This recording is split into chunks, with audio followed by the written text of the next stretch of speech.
وكان في المدينة 9 رهط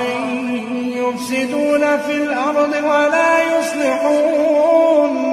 قالوا تقاسموا بالله لنبيتنه وأهله ثم لنقولن لوليه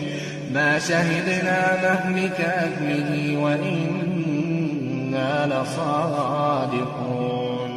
ومكروا مكرا ومكرنا مكرا وهم لا يشعرون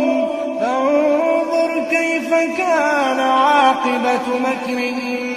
أنا دمرناهم وقومهم أجمعين